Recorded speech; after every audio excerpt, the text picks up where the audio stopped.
서울의 푸주간과 여염집에서 불법으로 도살하는 소와 교외 및 강가 포구의 푸주간에서 하루에 잡는 소가 몇백 마리나 됩니다. 팔도를 통틀어 계산하면 하루에 잡는 소가 수천 마리는 될 것입니다. 충청 병영계록 1858년 7월 6일자 기록입니다. 안녕하세요. 역사산책 잡박다식 채널입니다. 오늘은 조선시대 백정, 원활한 소고기 공급자라는 제목의 영상 보내드리겠습니다. 구독과 좋아요 부탁드립니다. 감사합니다. 백정은 고려시대에 양수척, 화척으로 불렸습니다. 이들은 버들고리를 만들어 팔거나 사냥, 도축업 따위를 일삼으며 유랑생활을 했습니다. 몽고의 일족인 달단 등으로 이루어진 북방 유목민의 후예라는 설도 있습니다. 세종 때 이르러서야 동화정책으로 화적에 편입되어 백정이 되었습니다. 강도나 살인사건의 범인을 잡으면 절반은 백정이었을 정도로 많은 범죄를 저지른 데다가 살생을 한다는 이유로 사람 대접을 받지 못하고 가전차별에 시달렸습니다. 그들은 유목민의 습속을 버리지 못해 농사에 적응하지 못하고 사냥이나 도축업에 종사했습니다. 결국 백정은 소나 돼지를 잡는 사람으로 의미가 굳어졌습니다. 소를 도축하려면 상당한 기술과 경험이 필요했습니다. 다치거나 죽을 위험도 있었습니다. 백정들은 소를 잡는 도축장을 천궁이라고 불렀습니다.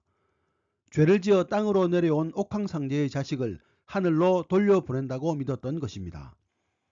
도축은 승려가 독경하는 가운데 엄숙하게 진행되었습니다. 조선은 소를 중시했습니다. 장정 10여 명이 할 일을 소 한 마리가 했던 만큼 소는 농사에 필수적이었습니다. 기근이 들면 사람은 물론 소도 줄어듭니다.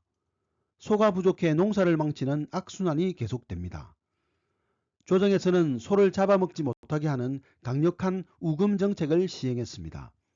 그럼에도 불구하고 불법으로 소를 잡는 일이 곳곳에서 자행되었습니다.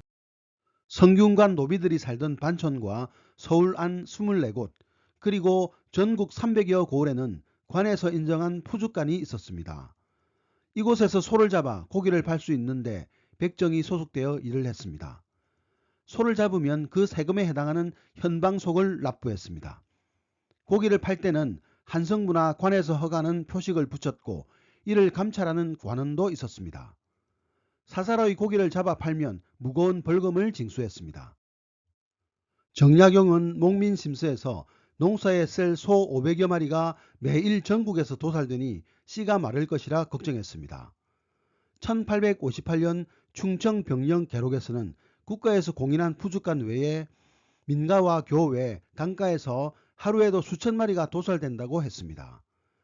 5일에 한 번씩 잡는 것이 규정인데 많게는 한 사람이 1년에 100마리 넘게 잡았다고 하니 규정을 지키지 않는 경우가 태반이었습니다.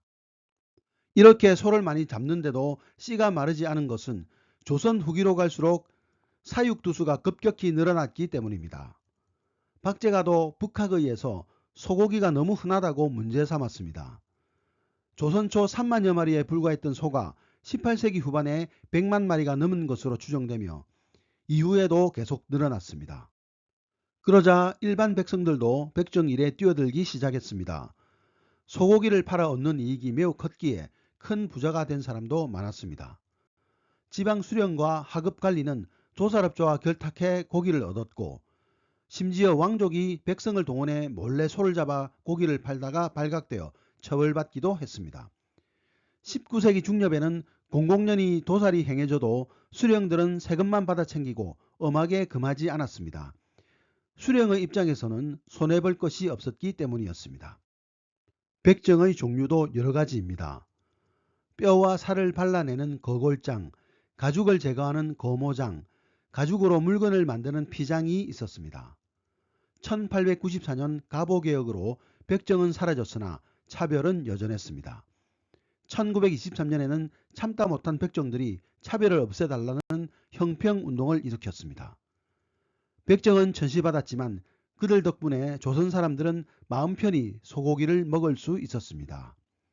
오늘의 참고도서는 조선잡사라는 책이었습니다. 감사합니다.